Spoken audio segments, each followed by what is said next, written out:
A réalisé une grande première où seront associés le sport et l'informatique. Grâce au système mis en place, l'on connaîtra dès les premiers kilomètres les meilleurs temps des concurrents.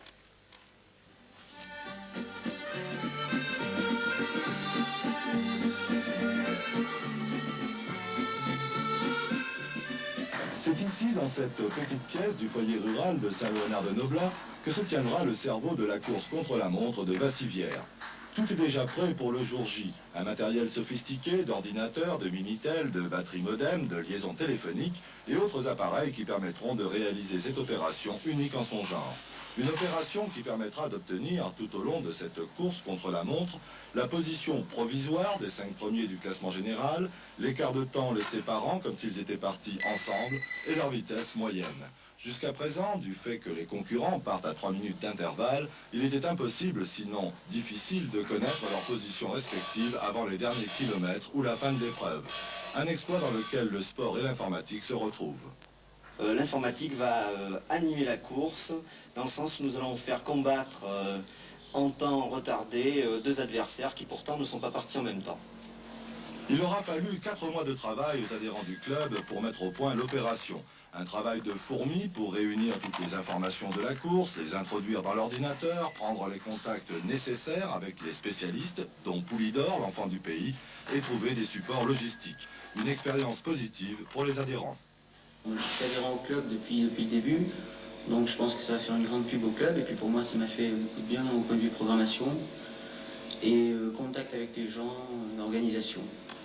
Le jour de l'épreuve, 60 personnes seront réparties sur 15 points du parcours pour chronométrer les coureurs et transmettre leur temps au PC de Saint-Léonard. Là, les données seront analysées par l'ordinateur, aussitôt retransmises aux journalistes placés à l'arrivée.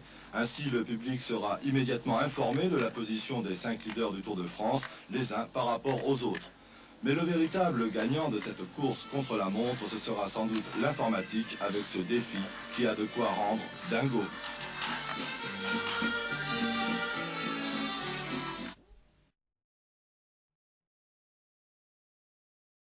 Les positions, Stéphane Roche avec 1 minute 34 secondes d'avance sur Skibby qui sur la ligne d'arrivée occupe momentanément la première place. 1 minute 34, c'est énorme pour Stéphane Roche. Troisième Contini, l'Italien très peu vu jusqu'ici mais dont on sait qu'il est l'un des meilleurs spécialistes des courses. Oui, mais je pense que c'est apparemment, mais l'intérieur c'est quand même cuit. Voilà les premières impressions de Stéphane Roche, je le laisse maintenant à mes confrères. C'est formidable parce qu'il a bien appris le français des pelotons, Stéphane Roche, je suis quand même cuit. Votre arrivée à l'hôtel, classement au 60e kilomètre. Motet a perdu la 3e place en faveur de Durao. Mais les écarts se creusent. Roche prend l'avantage. Pour remporter cette étape, puisque ses temps seront battus et que Munoz termine à 8 minutes, ça lui fera peut-être 10 ou 12 minutes de retard sur les premiers. Autrement dit, c'est terminé pour Munoz. Un mot sur ce Là est en tête, Bernard Hinault. C'était votre favori pour aujourd'hui. Et là, je me trompe pas beaucoup. Vous avez bien raison. intercalé entre Motet et Herrera. Madame, monsieur, bonjour et bienvenue dans le Tour de France pour une journée qu'on espère et qu'on attend nouvelle, qui va permettre de mieux travailler pour les entraîneurs notamment. Elie Vézard le dit 3 secondes. Delgado à 16 secondes de Roux au pied d'Orsières. Ça veut dire que le 4e de l'étape, Alcala qui était bien resté à sa place et qui n'avait pas été doublé. On l'a vu prendre donc sa position. Alors qu'ici, tiens, alors ça n'a perdu que 10 secondes sur Pedro Delgado. Ça c'est intéressant, c'est une grande leçon du jour. Et si ça ne change pas, eh bien ça fera de Fignon le perdant de cette journée, puisque Lemon, lui, ne perd que 10 secondes sur Delgado. C'est bien ça. Oui. Générique des sports, il a eu lieu juste avant vous. On ne va pas refaire un générique du Tour. Seconde à 11 km 700 lorsqu'il y a 24 km. Ça veut dire qu'on arrive aux alentours de 48 secondes à l'arrivée. Il y en a 50.